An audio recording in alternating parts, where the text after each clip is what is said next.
আসসালামু আলাইকুম ওরহমতুল্লাহি ওবরাকাতুহু। আল কোরআনে বর্ণিত 100টি ক্রিয়াপদ বা ভাব নিয়ে আমরা আলোচনা করব। আজকের প্রথম পর্ব। এই পর্বে আমরা কলা ক্রিয়াপদ নিয়ে আলোচনা করতে চাই।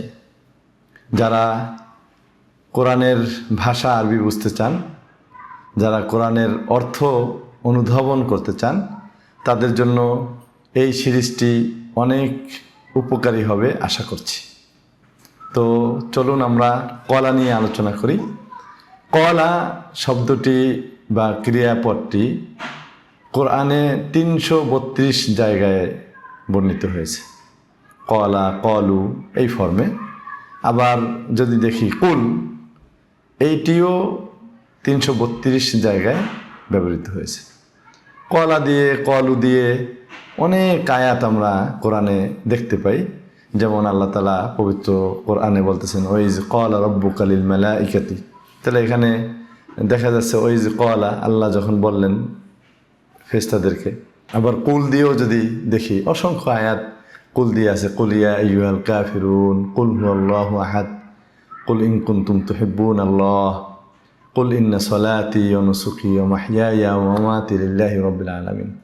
তো আমরা এই ভার্বগুলোকে কেন চয়ন করেছি?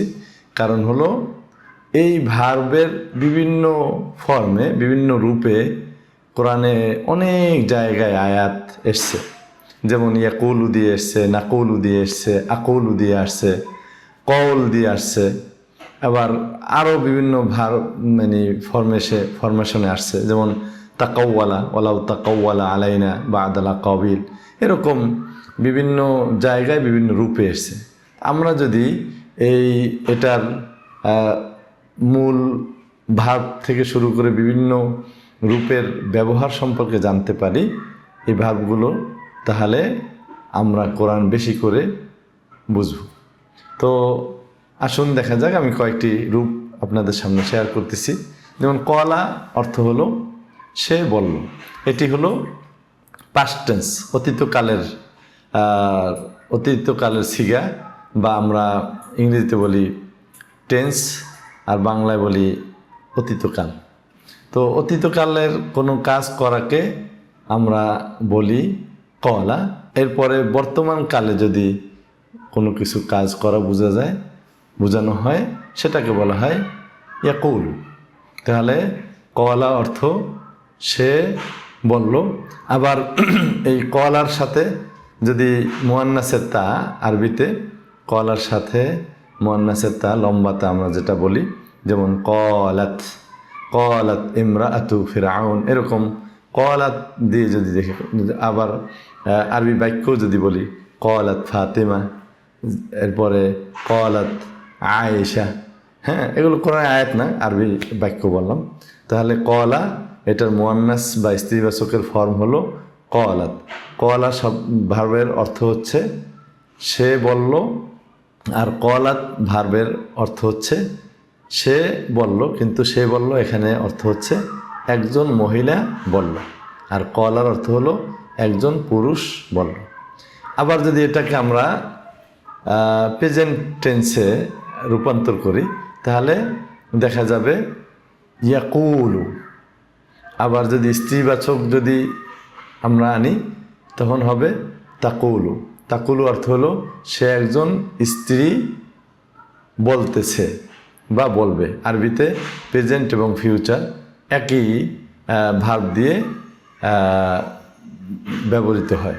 তাহলে তাকুলু সে একজন স্ত্রী লোক বলবে বা বলতেছে, ইয়াকুলু সে একজন পুরুষ লোক বলবে বা বলতেছে।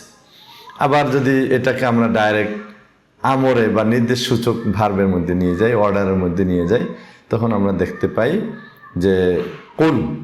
তাহলে কুল অর্থ আপনি বলুন। এরকম আল্লাহ তাআলা আমাদেরকে অসংখ্য জায়গায় নির্দেশ করে বলেছেন, বা আল্লাহ রসুলকে নির্দেশ করে বলেছেন, হে নবী আপনি বলুন। যেমন কুল হুয়াল্লাহু আহাদ, হে নবী আপনি বলুন আল্লাহ এক। আবার বলুন কুল হুয়াল্লাহ, কুল আউযু বিরাব্বিল ফালাক।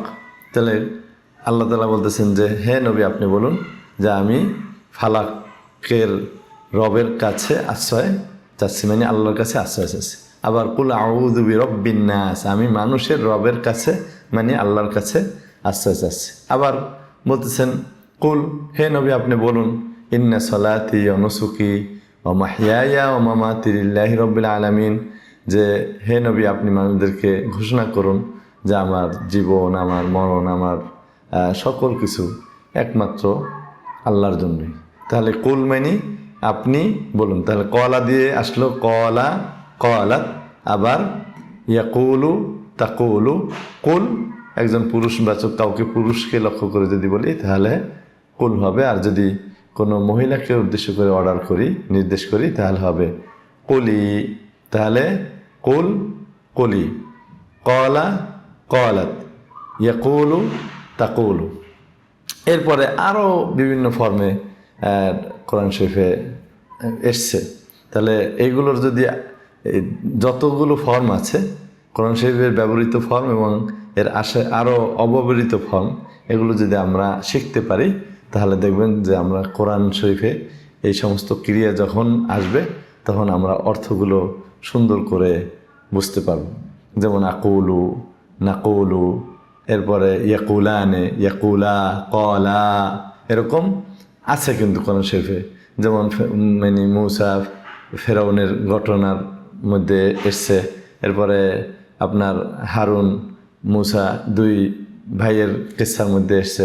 বিভিন্ন জায়গায় কিন্তু তাসনিয়ার সিগা, দ্বিবচনের সিগা, এরপরে এক বচনের সিগা, বহু বচনের সিগা, কলু লা তাযারুন্না আলিহাতাকুম, এখানে যে কলু, হ্যাঁ, তারা সবাই বলল। এরকম আমরা অসংখ্য জায়গায় কলা, কলু, কলাত, এরপরে তাকুলু, আকুলু, নাকুলু, ইয়াকুলু, কুল, এই ধরনের অসংখ্য ব্যবহার আমরা কোরআনের মধ্যে দেখতে পাই। আল্লাহ তাআলা আমাদেরকে কোরআনের প্রতিটি শব্দ, প্রতিটি হারফ, অক্ষর, সব প্রতিটি ক্রিয়া অনুধাবন করে কোরআনকে ভালো মতো বুঝার তৌফিক দান করুন। আসসালামু আলাইকুম ওয়া রাহমাতুল্লাহি ওয়া বারাকাতুহু।